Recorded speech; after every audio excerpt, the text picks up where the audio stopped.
So American consumer debt has risen. We've been talking a lot on this show about all of the bubbles that are coming, the student loan bubble, the auto loan bubble, the housing bubble, and as we've done stories that there's almost 50 million people living in poverty in this country, and 80% of the country is very near poverty. More numbers like this, debt is pretty startling. And when you have the top 1% of the country, which now has 38% of all of the wealth, up from 25% of the wealth back in the 50s, it's pretty startling. And when they ship out good paying jobs and they're only minimum wage jobs and people have to go into debt to pay medical bills, it's a pretty precarious situation here. And I'm sure the mainstream media will take these statistics and portray them as like, oh, Americans are being reckless, so they're out there shopping or whatever, versus it's like the reality is there's not enough disposable income and people are having to pay for basic things using credit cards. Financing stuff like gas and groceries and rent and clothes, that's bad. And medical costs, because we have shitty healthcare in this country, it's pretty gnarly. So I'm going to read you some of these statistics. The total consumer credit rose 5.4% in the fourth quarter year over year to a record $3.84 trillion, not seasonally adjusted, according to the Federal Reserve. That includes credit card debt, auto loans, and student loans, but not mortgage-related debt. December had been, well, since the new Republican tax bill, you can't write off the interest you pay on your mortgages now, from what I understand, which is the whole point of that was to encourage more people to buy homes. America used to have a thriving middle class. That's the thing. We had upward mobility. You could get a decent job, work hard, work your way up, buy a home. It appreciates in value. You have more net wealth in America. That was the single greatest way to acquire wealth in America, was through owning real estate. So last December had been somewhat of a disappointment for those that want consumers to drown in debt. But the prior months, starting Q4 2016, had not seen blistering surges of consumer debt. Think what you will of the election. Consumers celebrated it or bemoaned it the American way by piling on debt. Yeah, they didn't buy because of the election. That's ridiculous. I'll put the link of this article below because there's some charts here that are pretty mind-blowing. It shows the progression of consumer debt since 2006.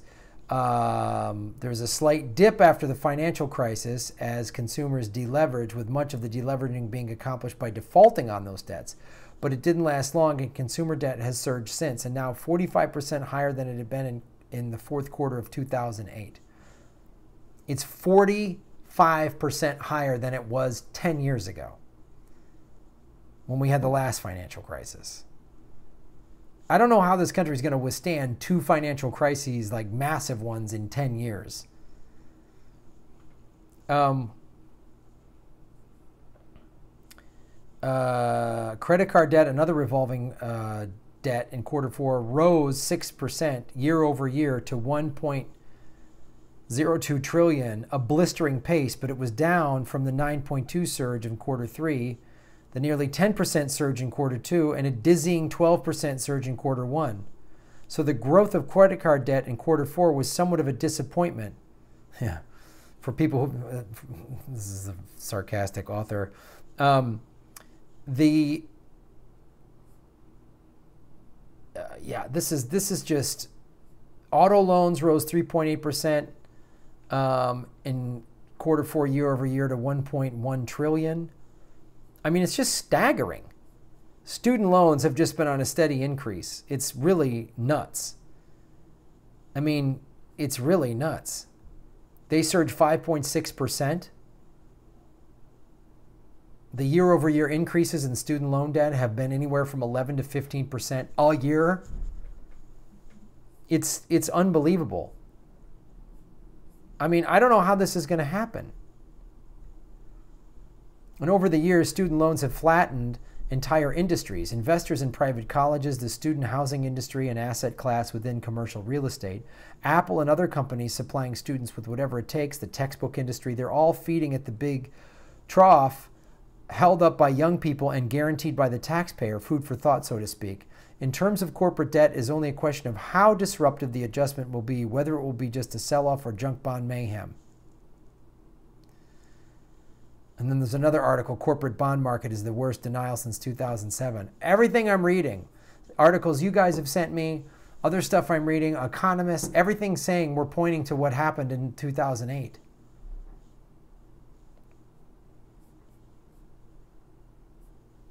That's nuts. It's nuts. So this is stuff to pay attention to, and for all of us to look at our own personal finances and see what we can do, and all the more reason to get progressives in there in any form of government to bring back regulation and prosecute the criminals in the banking system, because this is what they're giving us. This house of cards, and when it collapses, the 1%ers will benefit from it. Taxpayer money will bail them out. They won't lose anything. But you and I will be stuck again, like we were 10 years ago. So I'm going to keep paying attention to this, as I hope you will too. Like and subscribe, you guys. Share these videos. And let's all together be political vigilantes, making Gotham great again.